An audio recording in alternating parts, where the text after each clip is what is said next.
पाकिस्तान के इंटेलेक्चुअल्स बोले पीओके भारत को ही सौंप दो।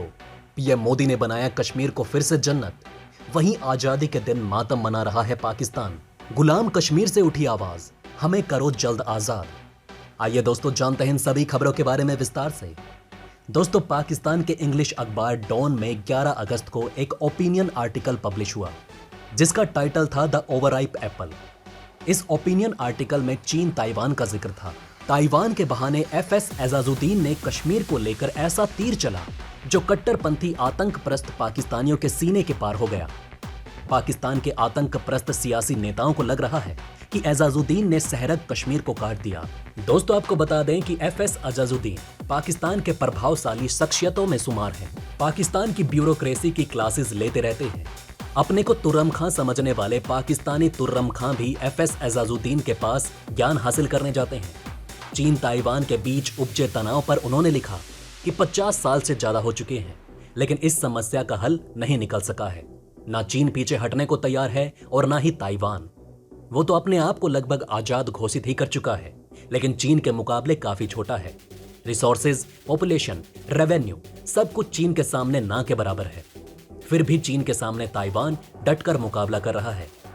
एफएस एजाजुद्दीन ने ओपिनियन आर्टिकल की शुरुआत अमेरिकी हिमाकत से की है।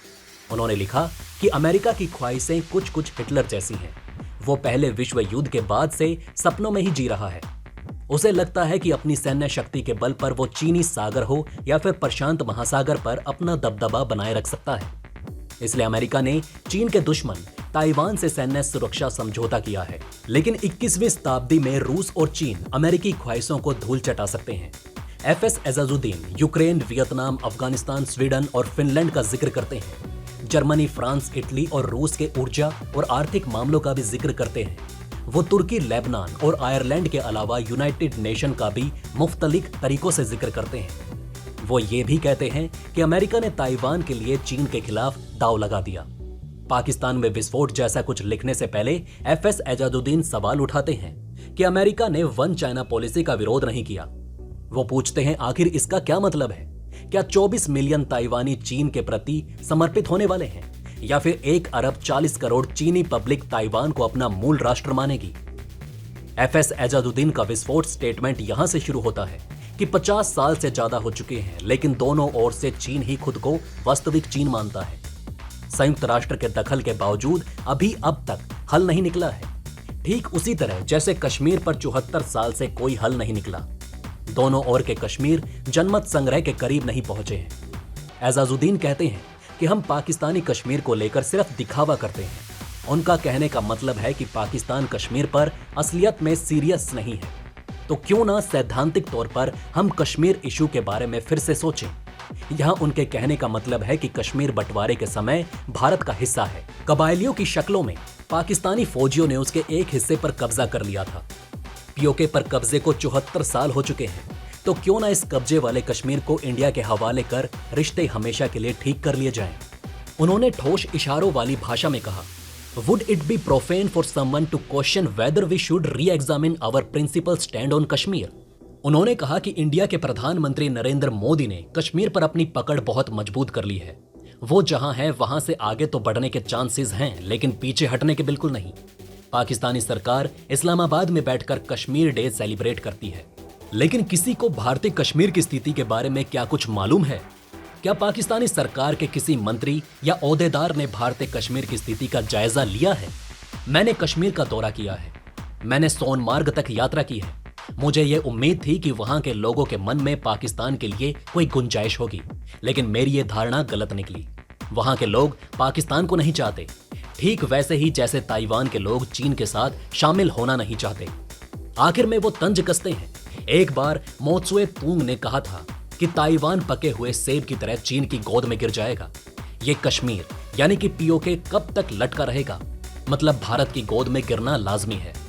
एफएस एजाजुद्दीन का ये लास्ट पैराग्राफ पाकिस्तानियों के सीने में नश्तर की तरह उतर गया, क्योंकि एजाजुद्दीन ने सच्चाई बयां कर दी है। लोग उनके पीछे लाठी लेकर पड़ चुके हैं और एजाजुद्दीन है कि अपनी सच्ची बात पर डटे हुए हैं। बहुत से लोगों ने डॉन अखबार पर दबाव डाला कि आर्टिकल हटा दिया जाए। एजाजुद्दीन का ये लेख जाहिर करता है कि पाकिस्तान के एक बड़े इंटेलेक्चुअल ग्रुप और पाकिस्तान की ब्यूरोक्रेसी में एक बड़े वर्ग ने मान लिया है कि भारत के हिस्से का कश्मीर भारत को वापस किया जाएगा। तरक्की करने और गुर्बत से निकलने के लिए भारत के साथ दुश्मनी के सारे अध्याय बंद कर दिए जाएं। पाकिस्तान कटोरा लेकर जो दर दर भटक रहा है वो भी नहीं भटकना पड़ेगा। पाकिस्तान भारत की मदद से अपने सारे घरेलू मसले भी इजाद के साथ निपटा सकता है, लेकिन पाकिस्तान ठोकर खाने को तैयार है, लेकिन अपनी बेवकूफियों से पलटने को नहीं। आपका एफएस एजाजुद्दीन के बयान के बारे में क्या कहना है दोस्तों, हमें कमेंट करके जरूर बताइएगा। अब दोस्तों, जहां एफएस एजाजुद्दीन ने पीओके की सच्चाई दुनिया को बताई, वैसे ही कुछ पीओके में हो रहा है। लोग जमकर पाकिस्तान का विरोध करते दिखाई दे रहे हैं। चलिए जानते हैं क्या कुछ हो रहा है पीओके में। दोस्तों, कंगाल पाकिस्तान बात तो जम्मू और कश्मीर की करता है और खुद बलूचिस्तानियों और पीओके के लोगों पर जुर्म करता है। जम्मू कश्मीर की रूपरेखा तो बदल गई और यहां से आतंकवाद को उखाड़ फेंका गया और घाटी में विकास की धारा बहने लगी, लेकिन पाकिस्तान ऑक्यूपाइड कश्मीर और बलूचिस्तान में स्थिति बेहद ही भयानक है। पाकिस्तानी आर्मी यहां पर आए दिन जुर्म कर रही है। अब तो पाकिस्तान अधिकृत कश्मीर यानी पीओके की संवैधानिक स्थिति में संशोधन के लिए पाकिस्तान सरकार ने एक मसौदा प्रस्ताव तैयार किया, जिसको लेकर भारी मात्रा में लोग सरकार के खिलाफ प्रदर्शन कर रहे हैं। पीओके के लोग पाकिस्तान की आजादी के दिन अपनी आजादी की मांग कर रहे हैं।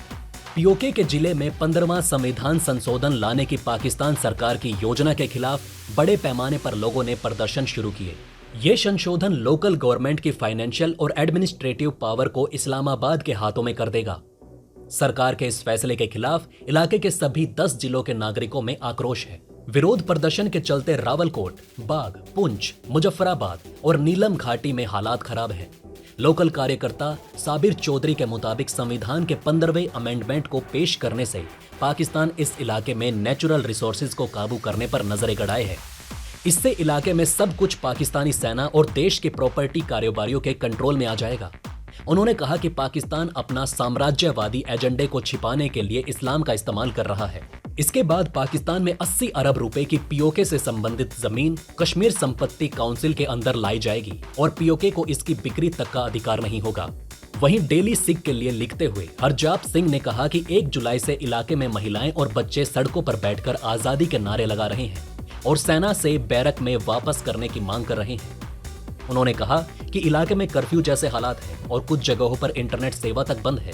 टायर जलने के कारण सड़कें सभी तरह की गाड़ियों के लिए बंद हैं और पाकिस्तानी मीडिया को भी यहाँ के कवरेज से रोका जा रहा है। बताया गया कि 25 जुलाई से प्रदर्शन बढ़ रहे हैं, यानी कि पीओके के लोग पाकिस्तान के कहलाना नहीं चाहते।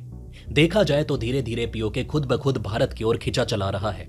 आपका इस बारे में क्या कहना है, हमें कमेंट कर जरूर बताएं। वेल दोस्तों, ये थी खबरें एफएस एजाजुद्दीन के बयान और पीओके के लोगों के पाकिस्तान के खिलाफ प्रदर्शन की। आपका इस बारे में क्या कहना है, हमें कमेंट में जरूर बताएं। वहीं अगर आप चाहते हैं कि ऐसी इन्फॉर्मेशन ज्यादा से ज्यादा लोगों तक पहुंचे तो इस वीडियो को शेयर जरूर करें और अगर हमारी ये वीडियो आपको पसंद आई हो तो इसे लाइक करना ना भूलिएगा। साथ ही अगर अभी तक आपने हमारे चैनल को सब्सक्राइब नहीं किया तो प्लीज हमारे चैनल को सब्सक्राइब जरूर करें। खुश रहें, अपना ध्यान रखें। फिर मिलेंगे एक नई इन्फॉर्मेशन के साथ। तब तक के लिए जय हिंद, जय भारत।